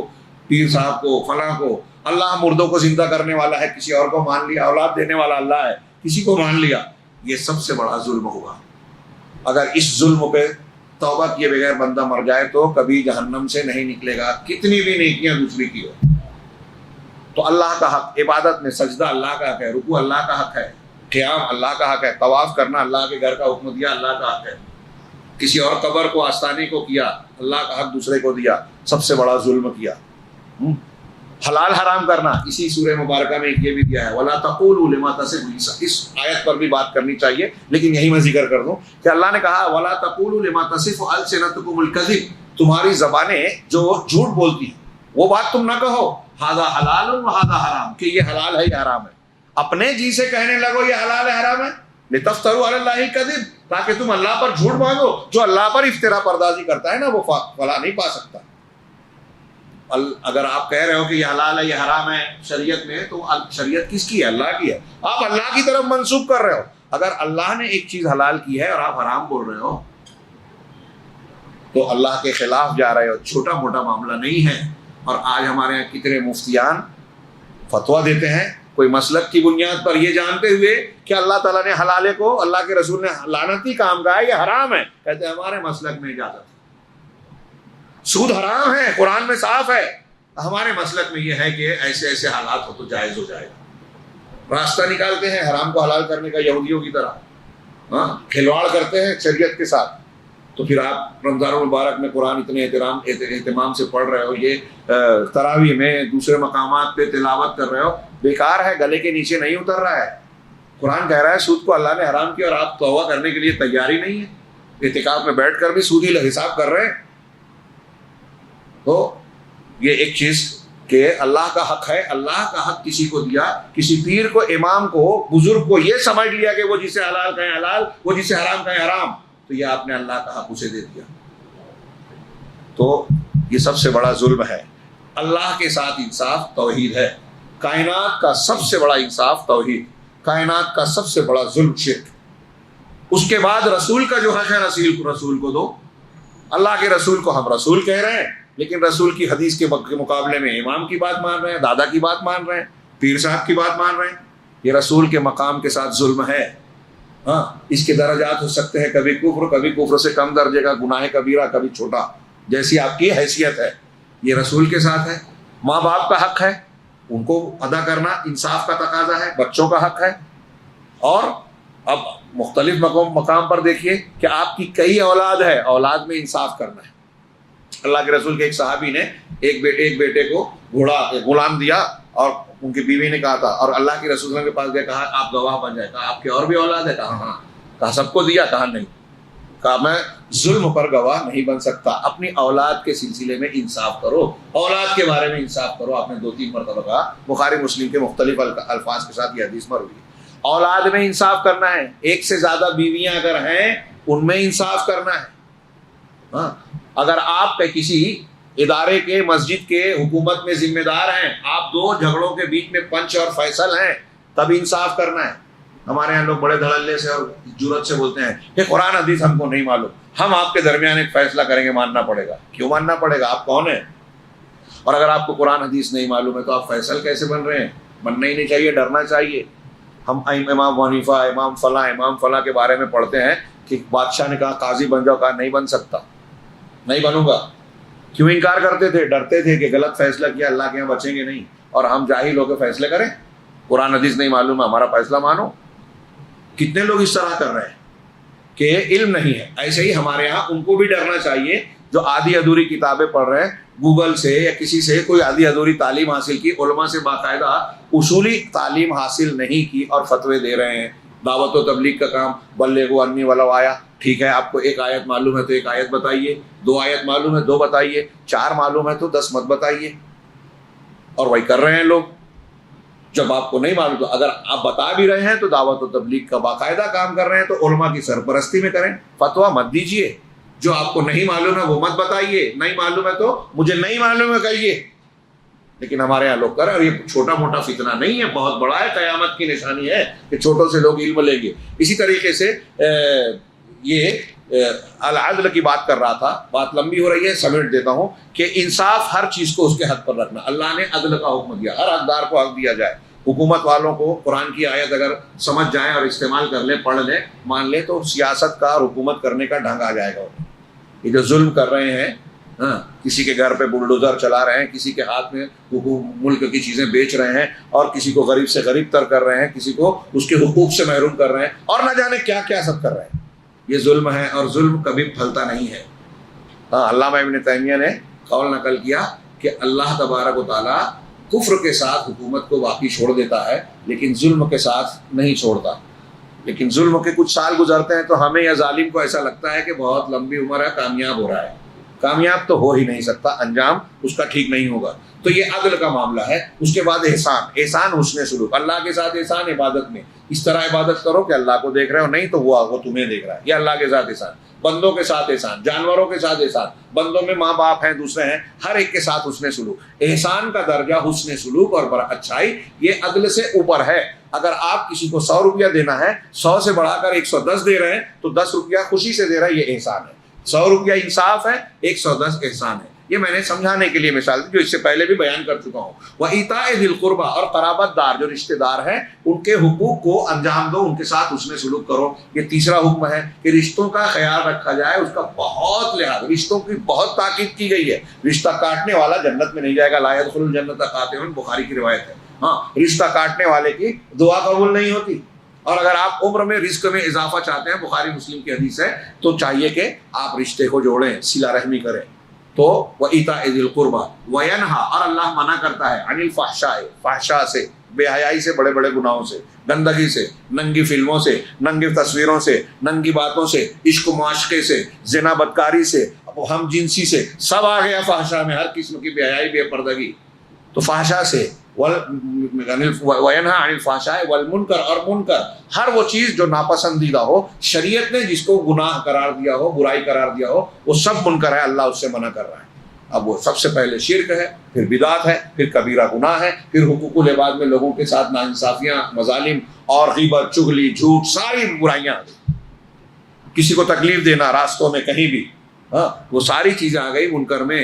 وَيَنْهَى عَنِ الْفَحْشَاءِ وَالْمُنْكَرِ وَالْبَغْيِ، اور لوگوں پر ظلم و زیادتی کرنے سے منع کرتا ہے.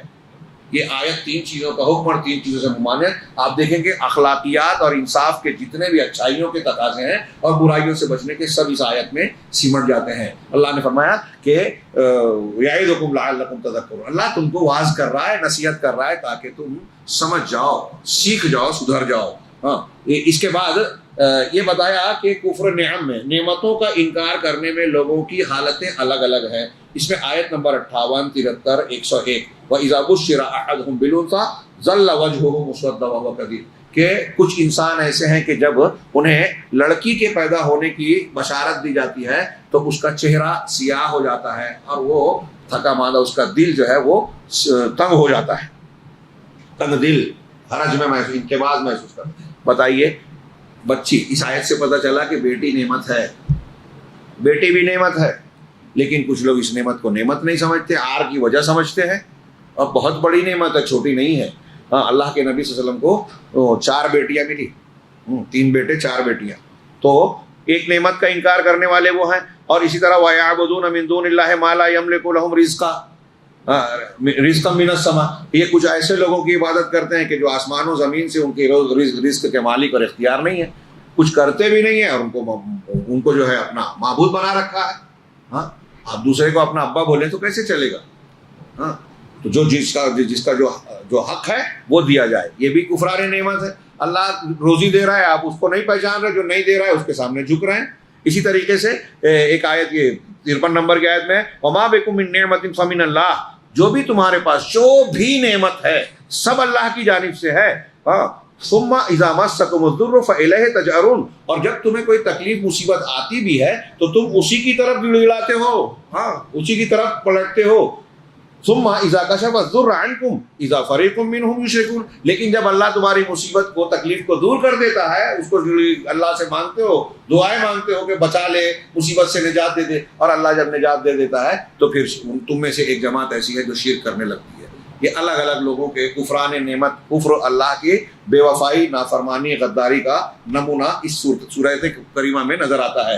اسی طرح ایک مضمون یہ ہے کہ اس سورہ مبارکہ میں حضرت ابراہیم علیہ السلام کو توحید کے نمونے کے طور پر نعمتوں کا جو ذکر کیا جا رہا ہے اور ناشکروں کا ذکر کیا گیا، اس میں حضرت ابراہیم کو نعمتوں کے شکر گزار کی حیثیت سے پیش کیا گیا ہے کہ کیسے اس شکر گزاری کرتے ہوئے، توحید کے تقاضوں کو پورا کرتے ہوئے اکیلے ایک امت تھے. اللہ نے فرمایا اس سورہ میں کہ ان ابراہیم کان امہ، یقیناً ابراہیم ایک امت تھے. امت کا کئی ترجمہ کرتے ہیں، قائد پیشوا تھے، امام تھے، ہاں جامع الکمالات، یعنی بہت ساری بھلائیوں کو اپنے اندر اکٹھا کیے ہوئے تھے. ہاں تو اللہ، حضرت ابراہیم ایک امت تھے، قانتاً للہ، لوگوں کو خیر کی تعلیم دینے والے بھی تھے، قانتاً للہ، اللہ کی فرما برداری کرنے والے تھے. ایک لفظ آتا ہے عربی میں موتی اور ایک ہے قانت، دونوں کا ترجمہ اردو میں کرتے ہیں فرما بردار، لیکن دونوں میں فرق یہ ہے کہ قانت کا معنی یہ ہے کہ جو مسلسل فرما برداری کرے، ایک ٹائم میں فرما برداری کرے، دوسرے ٹائم میں نہ کرے. مسجد میں آئے تو وضو کر کے نماز پڑھ رہا ہے، شریعت پہ عمل کر رہا ہے، بازار میں مارکیٹ میں جو ہے جھوٹ بھی بول رہا ہے، بے ایمانی بھی کر رہا ہے، وہاں فرما برداری نہیں کر رہا ہے. یہاں جگہ کا فرق ہے. رمضان میں سدھر گیا، غیر رمضان میں بگڑ گیا، یہ فرما برداری رمضان کے بعد غائب ہو گئی. ابراہیم علیہ السلام، حضرت مریم علیہ السلام کے بارے میں، انبیاء کے بارے میں جو آیا قنوت تھا، یعنی ہر وقت ہر جگہ اللہ کی فرما برداری کرتے تھے. آگے اللہ نے کہا قانتاً للہ، اللہ کی فرما بردار تھے، حنیفاً، یکسو تھے، سارے باطل معبودوں سے کٹ کر، ان کو چھوڑ کر صرف اللہ کی طرف رخ کرنے والے. ولم یکو من المشرکین، اور مشرکین میں سے بالکل نہیں تھے. ہاں شاکرا لانعمہ، اللہ کی نعمت کو، نعمتوں کے شکر گزار. حضرت ابراہیم علیہ السلام کیسے شکر گزار تھے، ہم ان کی حیات کو ہمیشہ پڑھتے ہیں، ذکر کرتے ہیں. اجتباہ وہداہ الی صراط مستقیم، اللہ نے ان کو چن لیا اور انہیں صراط مستقیم کی طرف رہنمائی کر دی. وآتیناہ فی الدنیا حسنہ وانہ فی الآخرۃ لمن الصالحین، دنیا میں بھی ہم نے ان کو حسنہ، اچھائیاں دی، ذکر خیر ہے، مقام بلند ہے، انبیاء کی نسل ہے، یہ اللہ تعالیٰ نے حسنات دی، اور آخرت میں بھی وہ نیک لوگوں میں ہیں. اس صورت کے فوائد میں یہ بھی ہے کہ اللہ تبارک و تعالیٰ نے یہ ذکر کیا کہ جب حضرت ابراہیم اللہ کی نعمتوں کے شاکر تھے، شکر گزار تھے، تو اللہ نے جواب میں ان کو جو بدلہ دیا کہ انہیں چن لیا، ان کو اعلیٰ مقام دیا، اجتباہ و ہداہ الی صراط۔ ایک طرف کہا کہ وہ شاکر تھے تو ان کو اعلیٰ مقام دیا۔ ہم دوسری اس سے پہلے والی صورت میں پڑھ چکے ہیں کہ اگر تم اللہ کا شکر ادا کرو گے تو اللہ نعمت میں اور اضافہ کرے گا، ناشکری کرو گے تو نعمت چھین لے گا۔ حضرت ابراہیم نے شکر گزاری کی، اعلیٰ مقام حاصل کیا دنیا میں بھی اور آخرت میں۔ تو کتنا زبردست شکر ہے وہ یہ ہے، حضرت ابراہیم کا شکر یہ تھا کہ توحید عبادت، اللہ کی محبت کے برابر کسی محبت کو آنے نہیں دیا۔ جب اللہ کی محبت بیٹے کی محبت کے سامنے آئی تو بیٹے کو قربان کرنے کے لیے تیار ہو گئے۔ بیوی بچے کو چھوڑنے کی بات آئی، اللہ کی محبت کو اختیار کیا، بیوی بچے کو بے آب ہو گیا وادی میں چھوڑ دیا۔ اللہ کی محبت آڑے آئی تو کہتے ہیں باپ کی اور قوم کی محبت آڑے آئی، گھر چھوڑا، وطن چھوڑا۔ اللہ کے سامنے اللہ کے ڈرنے کی بات تھی اور نمرود کے سامنے تھے تو اللہ سے ڈرے، نمرود سے بالکل نہیں ڈرے، اس کی آنکھوں میں آنکھیں ڈال کے توحید پیش کی۔ یہ ہے توحید کا تقاضا۔ حضرت ابراہیم اس پر پورے اترے اور اللہ کی نعمتوں کے شکر گزار تھے تو اللہ نے ان کو کیسے دیا۔ کل ایک ہی آیت میں پڑھا گیا تھا کہ ابراہیم نے اپنا گھر چھوڑا، اور جب گھر چھوڑا تو اللہ نے ان کو اسماعیل، اسحاق اور یعقوب کی اولاد دے دی۔ مشرک باپ کو چھوڑا، خاندان کو چھوڑا، وطن کو چھوڑا، انبیاء کا خاندان دے دیا۔ تو یہ ہے جزا، دنیا میں بھی اللہ جسے چاہتا ہے نوازتا ہے۔ لہٰذا ہمیں مایوس نہیں ہونا چاہیے جب اس قسم کی باتیں کرتے ہیں ہم موجودہ دور کے مادہ پرست لوگوں کے بیچ میں، دنیا داروں کے بیچ میں، تو ان کو عجیب سی بات لگتی ہے کہ مولوی صاحب کیا بول رہے ہیں۔ آج مسلمانوں کے ساتھ جو یہ مسائل ہے، ہم جب کہتے ہیں کہ گناہوں سے توبہ کریں، دین کو اختیار کریں، اسلامی تربیت کریں، تو انہیں لگتا ہے کہ کوئی اور دنیا کی بات ہو رہی ہے، جبکہ یہ چیزیں اللہ اور رسول بتاتے ہیں کہ آپ کے دنیاوی مسائل کا بھی حل ہے، دشمن سے حفاظت کا حاصل کرنے کا ذریعہ بھی یہی ہے۔ صبر اور تقوی اختیار کریں گے، اللہ کا وعدہ ہے دشمن کی چالیں، سازشیں تمہارا کچھ بگاڑ نہیں پائے گی۔ اسی طرح اللہ تبارک و تعالیٰ نے اس سورہ مبارکہ میں جو ہے ایک طرف وہ شکر تھا تو اللہ نے ان کو ہدایت دی اور چن لیا، دوسری طرف دوسرا ایک مضمون، ایک فائدہ یہ معلوم ہوتا ہے کہ اللہ تبارک و تعالیٰ نے اس سورہ مبارکہ میں عدل کا حکم دیا اور اس کے بعد احسان کا ذکر کیا۔ یہ قاعدہ مقررہ ہے اور قرآن میں اس کا بار بار ذکر کیا گیا ہے کہ آپ کم سے کم حق تو ضرور ادا کریں، اور ہو سکے تو صرف حق نہیں، آگے بڑھ کے چلیں۔ جیسے کئی مقامات پہ یہ جو بتا رہے ہیں قاعدہ مقررہ کئی شکلوں میں ملے گا۔ جیسے مثال کے طور پہ آپ کو کسی نے تماچا مارا تو آپ پلٹ کے اتنا ہی زوردار تماچا جتنا اس نے مارا ہے مار سکتے ہیں، زیادہ نہیں۔ لیکن آپ اگر اس کو تماچا مارنے کی بجائے معاف کر دیں تو یہ زیادہ بہتر ہے۔ بدلہ لینے کی گنجائش شریعت میں ہے، یہ انصاف ہوگا، لیکن آپ نے معاف کر دیا، یہ احسان ہوگا، یہ اعلیٰ درجہ ہے۔ آپ قرآن میں یہ جو بتا رہے ہیں کہ یہ قاعدہ مقررہ ہے، یہ ہر جگہ نظر آئے گا آپ کو کہ آپ کو ایک چیز دی گئی کہ آپ ایسا کر سکتے ہیں لیکن معاف کر دیں، اور یہ معافی زیادہ بہتر ہے۔ دنیاوی اعتبار سے بھی اس کے بڑے فائدے ہوتے ہیں۔ آپ کا جھگڑا ہے کسی سے، آج آپ کو لگتا ہے کہ معاف کرنا بہت مشکل لگ رہا ہے، آج آپ نے معاف کیا اور کہا کہ میں نے نقصان اٹھایا، لیکن وہ سامنے والا ہو سکتا ہے آگے چل کے آپ کے اس احسان کو یاد رکھے اور پھر آپ کے ساتھ وہ حسن سلوک کرے گا جس کی آپ کو توقع نہیں ہے۔ یہ ہو نہ ہو اللہ کا اجر تو طے ہے۔ تیسری چیز کہ لوگ اللہ تبارک و تعالیٰ کے رزق میں دنیا کے اندر اللہ نے جو روزیاں بانٹی ہیں، دی ہیں، تو اس میں لوگوں کے درجات الگ الگ ہیں نوازشوں میں۔ لہٰذا اللہ تعالیٰ نے جس کو کشادگی دی ہے اس کو حکم دیا ہے کہ وہ اللہ کا شکر ادا کرے، اور جس کے پاس کچھ تنگی نظر آتی ہے اللہ نے اسے حکم دیا ہے کہ وہ صبر کرے، اور اس بات کا وعدہ کیا ہے کہ بطیب خاطر، نفس کی خوشی کے ساتھ جو ہے اس کو کھلائے، وعدہ بأن يرزقه طیب النفس۔ اللہ تعالیٰ نے ارشاد فرمایا من عمل صالحا من ذکر وانثى وهو مؤمن فلنحيينه حیاتا طیبہ ولنجزینهم اجرهم باحسن ما كانوا يعملون، کہ جو شخص بھی نیک عمل کرے گا، مرد ہو یا عورت، مردوں کی طرح عورتوں بھی شریعت کے مکلف ہیں۔ نیکیوں کا حکم دیا گیا، ان کے لیے بھی نماز ہے، روزہ ہے، حج ہے، زکوٰۃ ہے، مخصوص ایام میں تھوڑے سے استثناءات ہیں، لیکن جنت اور جہنم بھی ان کے لیے ہے، اجر اور سزا دونوں ان کے لیے ہے۔ لہذا اللہ نے یہاں کہا کہ جو نیک عمل کرے، مرد ہو یا عورت، اس حال میں کہ وہ مومن ہو، یعنی نیک عمل کے ساتھ ایمان لازمی ہے۔ آپ کا ایمان نہیں ہے یا ایمان غلط ہے تو آپ کا نیک عمل بیکار ہو سکتا ہے۔ کہا اس حال میں کہ وہ مومن ہو، فَلَنُحْيِيَنَّهُ حَيَاةً طَيِّبَةً، تو ہم اس کو حیات طیبہ دیں گے۔ یہ جو آخری جملہ میں نے پڑھا کہ جو شخص شکر ادا کرے گا اور صبر کرے گا، تو اللہ کا یہ وعدہ ہے، اللہ کا یہ وعدہ ہے کہ اسے نفس کی اچھائی، خوشی عطا کرے گا، ہم لوگ دنیا میں بہت سارے لوگ سرگردہ ہیں، دوڑ بھاگ کر رہے ہیں کہ اچھی زندگی ملے، کھانا پینا ملے، گھر بار ملے، نعمتیں ملے. اللہ تعالیٰ کہہ رہا ہے کہ جو نیک عمل کرے گا اور جو ہے ایمان کے ساتھ. یہی جو میں کہہ رہا تھا دنیا داروں کو سمجھ میں نہیں آتی. ایک آدمی کسی میدان میں ہے، ان کی نیت درست غلط نہیں ہے لیکن علم میں کمی ہے، وہ قرآن پڑھیں. جیسے ہمارے کچھ بھائی سیاست میں ہیں، اب سیاسی اعتبار سے ہم جو خطرات دیکھ رہے ہیں اس میں خوف زدہ ہو جاتے ہیں. آج مسلمانوں کے تعلق سے ایسے ہی حالات ہیں. فلسطین میں جو گھیرا بندی ہے، عالمی سطح پہ جو ڈرامے بازی ہوتی ہے عالمی طاقتوں کی، عوامی سطح پہ جو بھی ہو، لیکن وہ چیز رک نہیں رہی ہے. ان کے اوپر جو موت کا سایہ منڈلا رہا ہے، فلسطینیوں پر، بیوی، عورتوں، بچوں، بوڑھوں، کوئی بخشا نہیں گیا ہے. گھر برباد ہو گئے ہیں، غذاؤں سے محروم ہو رہے ہیں اور مزید جو ہے ان کو خوف اور دہشت کے معاملات پیش آ رہے ہیں. تو ان سب چیزوں میں جب ہم یہ باتیں کرتے ہیں تو لوگوں کو عجیب سا لگتا ہے. میں ایک بات کہتا ہوں کہ اگر مسلمان کے پاس کچھ بھی نہیں ہے، کچھ نہیں ہے، ایک چھوٹی سی لکڑی بھی نہیں ہے، 1 روپیہ بھی نہیں ہے، تو ایک ہتھیار سب سے قوی، سارے اسباب سے زیادہ مضبوط ہے، وہ ہے آپ کی دعا.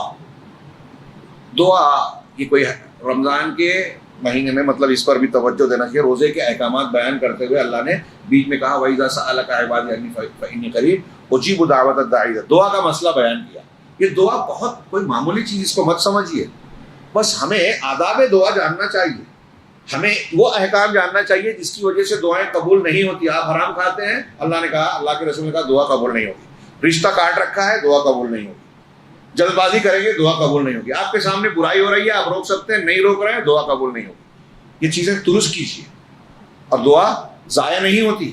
کبھی کبھی مشرکوں کی قبول کرتا ہے تو مومنوں کی کیوں اللہ قبول نہیں کرے گا؟ میں یہ اس کے ثبوت کے طور پہ وقت زیادہ ہو رہا ہے، ایک صرف بات کہوں گا، کئی مرتبہ دروس میں ذکر کیا ہے کہ آپ سوچئے کہ حضرت یونس علیہ السلام مچھلی کے پیٹ میں تھے.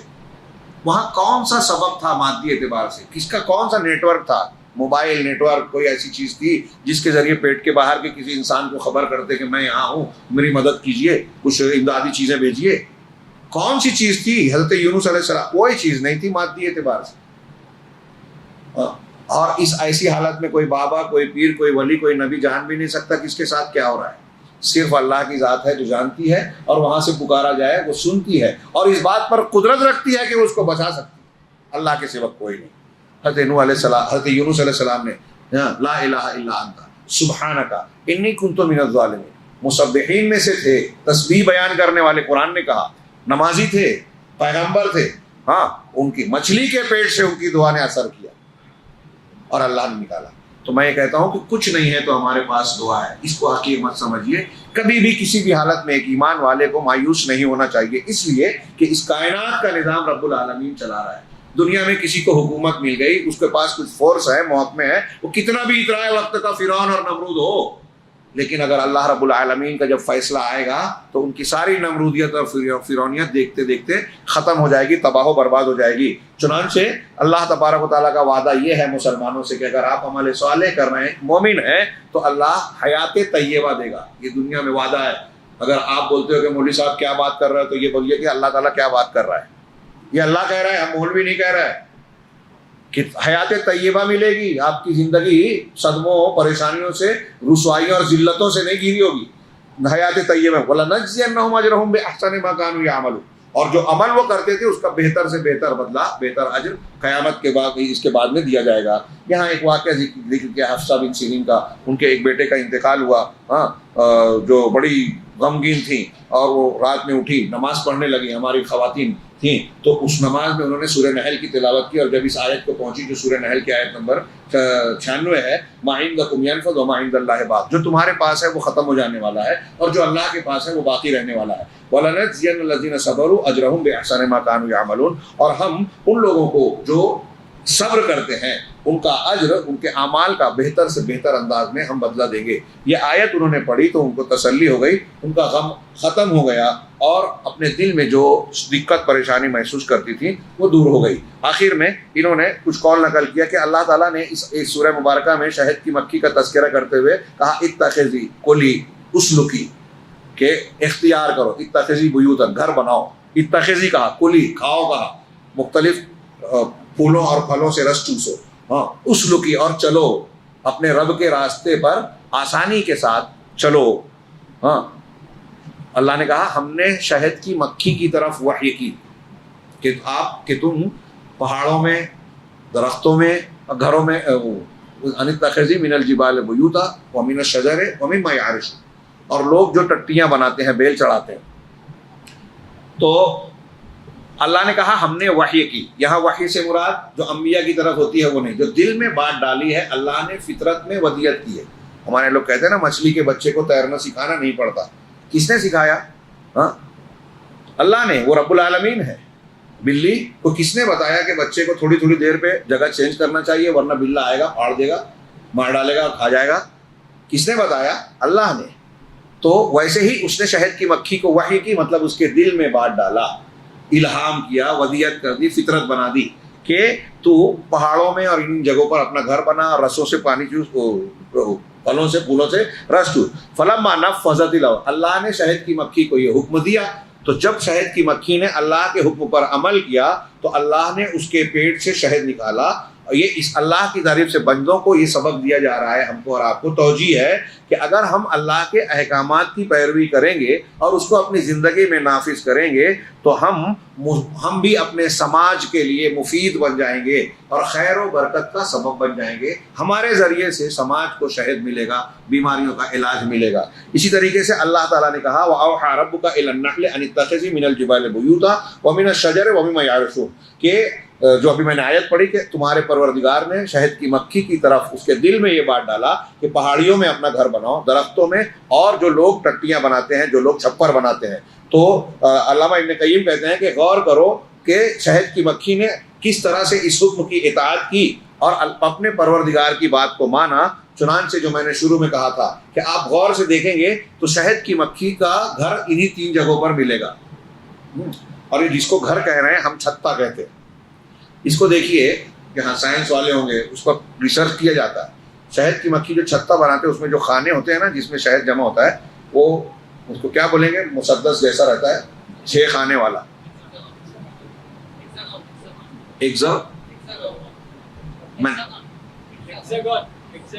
ایکزاگون، ہاں یہ میری زبان پہ نہیں آ رہا ہے. تو مسدس 6 پہلو والا رہتا ہے نا، نہ گول ہے نہ چوکور ہے. چوکور میں مضبوطی نہیں آئے گی لوگوں نے کہا، اور گولائی میں جگہ جائے گی، 2 گول کے بعد میں بیچ میں گیپ ہو جائے گا. وہ اس میں بڑی باریک صنعت ہے، انجینئرنگ، کاریگری ہے. اللہ تعالیٰ نے جانوروں کے ذریعے سے انسانوں کو بہت چیزیں سکھائی ہیں. میں نے ذکر کیا تھا کہ جب قابیل کو قتل کر دیا، قابیل نے حابیل کو قتل کیا تو کیا کرے لاش کا؟ اللہ نے کوا بھیجا اور بتایا کہ دفن کرنا چاہیے. اس نے ایک مردہ کوے کو. ایسی بہت سی چیزیں، بہت سی دوائیں. کہتے ہیں کہ اینیما لگانے کا طریقہ، ایک حکیم دریا کے کنارے بیٹھے تھے، دیکھا کہ ایک پرندہ آیا، ٹوٹی کشتی پر بیٹھا، چونچ سے پانی لیا، اپنے مقد میں ڈالا اور کچھ دیر بعد اسے پاخانہ ہوا. تو اس کو یہ معلوم ہوا کہ اس طریقے سے کرنے پر پاخانہ رکا ہوا نکل سکتا ہے. تجربہ کیا، کامیاب ہوا. نیولا، جس کو مینگوس ہمارے یہاں کہتے ہیں، نیولے اور سانپ کی لڑائی میں دیکھا کہ نیولے کو جب سانپ نے ڈس لیا تو دوڑ کے گیا اور وہ کیا یو پی میں کہتے ہیں، وہ ایک پودا ہے، مجھے نام یاد نہیں آ رہا ہے، اس پودے کی پتیاں کھا لیا. شیخ یاد ہے کیا یو پی میں وہ کیا بولتے ہیں اس کو؟ ہاں میری زبان پہ نہیں آ رہا ہے، آئے گا انشاءاللہ. تو اس پودے کے پھول یا پتے کو اب تجربہ کیا گیا تو اگر کسی کو سانپ نے، کتنا بھی زہریلا سانپ ہو، اگر اس کا رس پلا دیا جائے تو حکمہ کہتے ہیں کہ انسان مرے گا نہیں، انشاءاللہ بچ جائے گا. ہاں ایسے اللہ تبارک و تعالیٰ نے بہت سے جانوروں کے ذریعے سے بہت کچھ سکھایا. ابھی یحییٰ ہارون امریکہ کے ایک مبلغ ہیں، غیر مسلموں میں دعوت کا کام کرنے والے، انگلش میں. انہوں نے ایک وہ بھیجا تھا کئی چیزیں، اس میں بتایا کہ ایک چوہے کے جیسا ایک جانور ہے جو پانی میں بھی رہتا ہے، باہر بھی رہتا ہے. ہاں اس کے ذریعے سے انجینئرس نے ڈیم، جدید دور کا ڈیم بنایا کہ اس کو راؤنڈ ہونا چاہیے. تو اس نے بتایا کہ وہ ندی میں اپنا گھر بناتا ہے، تو جہاں گھر بناتا ہے پانی کے اندر ایک حصہ ہوتا ہے اور پانی کے اوپر ایک حصہ ہوتا ہے، یعنی 2 منزلہ ہوتا ہے. 2 منزلہ. جب برف کا علاقہ، برف جمنے والا علاقہ ہوتا ہے، برف جمتا ہے تو اوپر والے حصے میں برف آ جاتی ہے تو نیچے والے میں رہتا ہے. تو اس کا پانی کا وہ وہ بڑے بڑے جھاڑ کو کاٹتا ہے، اور کاٹتا اس طرح سے کہ وہ پانی میں گرتا ہے. پانی میں گرنے کے بعد ایک جگہ جا کے اس کو اس طرح سے روک لگاتا ہے کہ وہ پانی میں جم جائے. پھر دوسرا درخت کاٹ کے اس کو جا کے اس سے ملاتا ہے، پھر ایک دوسرے میں گتھا گتھا بنا کے ایسا راؤنڈ بناتا ہے. اس راؤنڈ کے بننے سے پانی کا بہاؤ ٹکراتا ہے تو فورس کم ہو جاتا ہے، بہاؤ ہلکا ہو جاتا ہے۔ تو لوگوں نے ریسرچ اس کو دیکھنے کے بعد ریسرچ کیا تو پتہ چلا کہ ایک ڈیم سیدھا بنایا جائے تو پانی کا پورا فورس اس پہ طاقت کے ساتھ لگتا ہے، راؤنڈ بنا جائے تو پانی کا فورس بڑھ جاتا ہے، طاقت کم ہو جاتی ہے، تو وہ زیادہ سیف ہو جاتا ہے۔ ایک جانور کے ذریعے سے ڈیم بنانے میں انجینئرنگ نے آگے ترقی کی۔ ہاں، ایسے ہی شہد کی مکھی اور چونٹیوں کا جو نظام ہے وہ ہمیں بہت کچھ سکھاتا ہے، اور روحانی طور پر یہ جو سبق بتایا کہ اگر ہم اللہ رب العالمین کے حکم احکامات پہ چلیں گے تو ہم بابرکت ہو جائیں گے۔ جب شہد کی مکھی نے اپنے رب کے احکامات کو مانا تو دیکھیں وہ علامہ ابن قیم کا قول ہے کہ 3 جگہوں پر گھر بنانے کا ذکر کیا، انہی 3 جگہوں پر ہم کو نظر آتا ہے ان کے گھر چھتے، بلکہ غور کرو گے تو یہ نظر آئے گا کہ سب سے زیادہ گھر ان کے پہاڑوں میں ہوتے ہیں، پھر درختوں میں، پھر جو ہے لوگوں کے جو چھپر ہیں جس پر لوگ چھپر بناتے ہیں، یہ اسی ترتیب سے جس ترتیب سے قرآن میں ذکر کیا گیا۔ اسی طریقے سے ایک آیت کا پہلا ٹکڑا اس سورہ میں بھی ہے، سورہ ابراہیم میں بھی ہے، وہ کیا؟ وَإِن تَعُدُّوا نِعْمَتَ اللَّهِ لَا تُحْصُوهَا، اگر تم اللہ کی نعمتوں کو گننا چاہو تو شمار نہیں کر سکتے۔ یہ سورہ رات میں بھی ہے، سورہ ابراہیم میں بھی پچھلے کل ہم نے پڑھا، اور آج جو پڑھ رہے ہیں سورہ نحل اس میں بھی ہے، لیکن دونوں جگہ اگلا جملہ الگ الگ ہے۔ پہلے سورہ نحل میں ہے کہ اگر تم اللہ کی نعمتوں کو شمار کرنا چاہو تو گن نہیں سکتے۔ ان اللہ لغفور رحیم، یقیناً اللہ بہت بخشنے والا، رحم کرنے والا ہے۔ ہم اتنے گناہ کرتے ہیں، اتنی نافرمانیاں کرتے ہیں، پھر بھی اللہ ہم کو نعمتیں دے رہا ہے، یہ معنی بن رہا ہے۔ یہ اللہ کا معاملہ ہے، اس کی رحمت ہے۔ اور بندوں کا معاملہ کیا ہے اللہ کے حق میں کہ وَإِن تَعُدُّوا نِعْمَتَ اللَّهِ لَا تُحْصُوهَا إِنَّ الْإِنسَانَ لَظَلُومٌ كَفَّارٌ، کہ اگر تم اللہ کی نعمتوں کو گننا چاہو تو شمار نہیں کر سکتے، یقیناً انسان بڑا ظالم اور بڑا ناشکرا ہے۔ ہم اللہ کی نعمتوں کو استعمال کر رہے ہیں، اس سے فائدے اٹھا رہے ہیں اور ناشکری کر رہے ہیں، اور اللہ رب العالمین ناشکریوں کے باوجود بھی ہم کو نعمتیں دیے جاتا ہے، مہلتیں دیے جاتا ہے۔ اللہ رب العالمین سے دعا ہے کہ وہ ہمیں اپنے فرما بردار بندوں میں شامل کرے۔ وآخر دعوانا الحمدللہ رب العالمین وصلی اللہ علیہ وسلم۔